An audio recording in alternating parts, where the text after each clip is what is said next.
حدیث کا لغوی معنی کیا ہے؟ یعنی حدیث کہتے عربی لغت کے اندر کس چیز کو ہے؟ تو حدیث نئی اور جدید چیز کو کہتے ہیں، جدید یا نئی. اور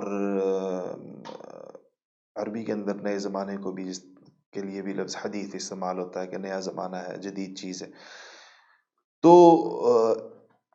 لیکن جب یہ ٹرمینالوجی جب استعمال ہوتی ہے حدیث کی، تو اس سے مراد نبی کریم صلی اللہ علیہ وسلم کا قول، آپ کا فعل اور آپ کی تقریر ہے. قول تو آپ جانتے ہیں، بات کو کہتے ہیں، آپ کی بات. اور فعل آپ کے کام کو کہتے ہیں. تقریر اس کو نہیں کہتے جس کو ہم اردو میں تقریر کہتے ہیں. اردو میں ہم تقریر بیان کو کہتے ہیں، اسپیچ کو کہتے ہیں. یہاں تقریر کا یہ مطلب نہیں.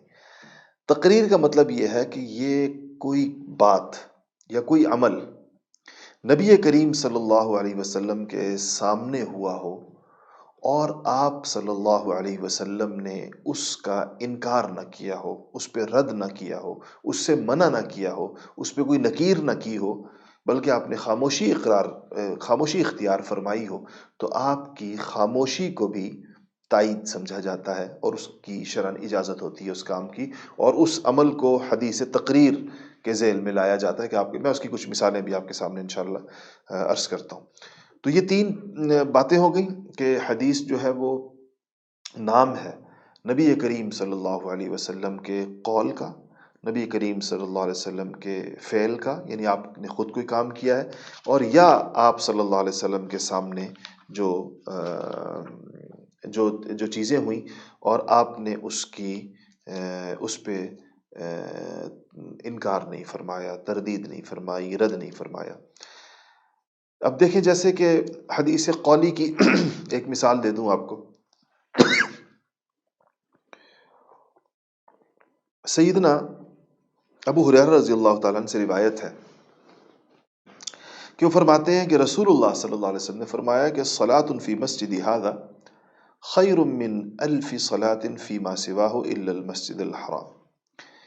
کہ آپ نے فرمایا کہ میری اس مسجد میں، یعنی مسجد نبوی میں نماز پڑھنا مسجد حرام کے علاوہ دوسری تمام جگہوں میں نماز پڑھنے سے ثواب کے اعتبار سے 1000 درجے زیادہ افضل ہے.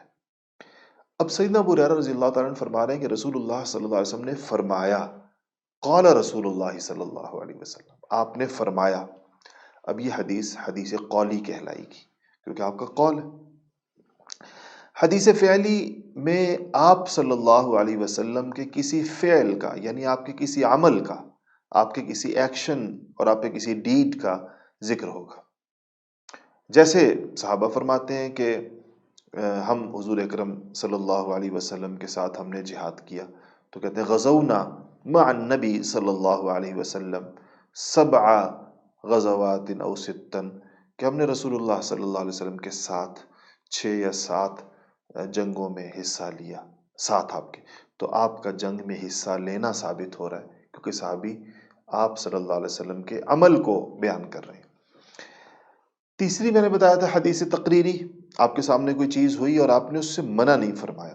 اس کی مثال بہت ساری مثالیں ہو سکتی ہیں. آپ ایک غزوے سے واپس لوٹے اور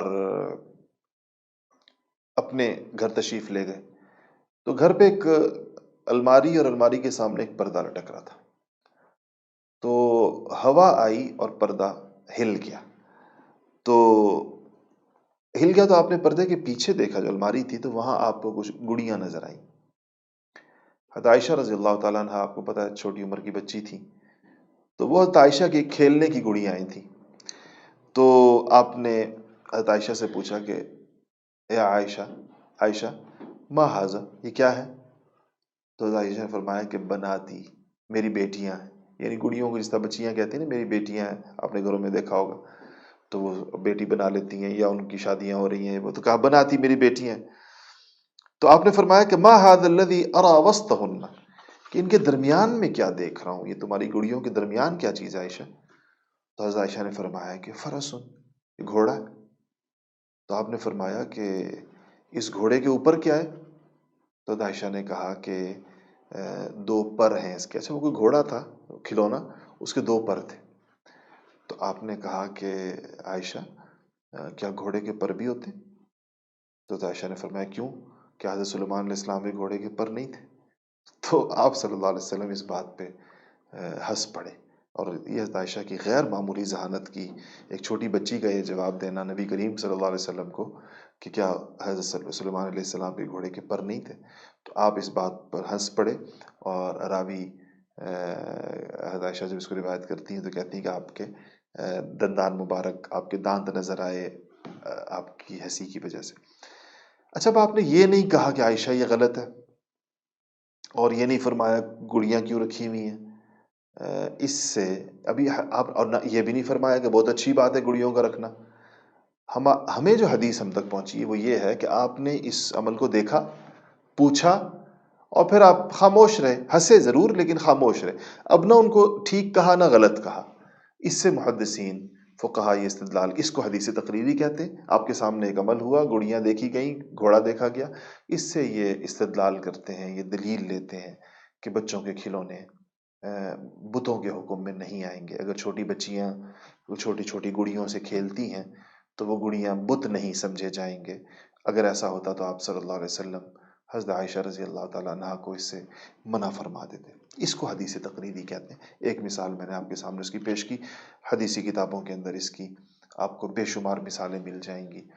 تو یہ تین باتیں آپ کو پتہ چلی کہ آپ کے قول کا نام بھی حدیث ہے، آپ کے فعل کا نام بھی حدیث ہے، اور آپ کی طرف سے آپ کے سامنے ہونے والے کسی عمل پر آپ کی خاموشی کا نام بھی حدیث ہے.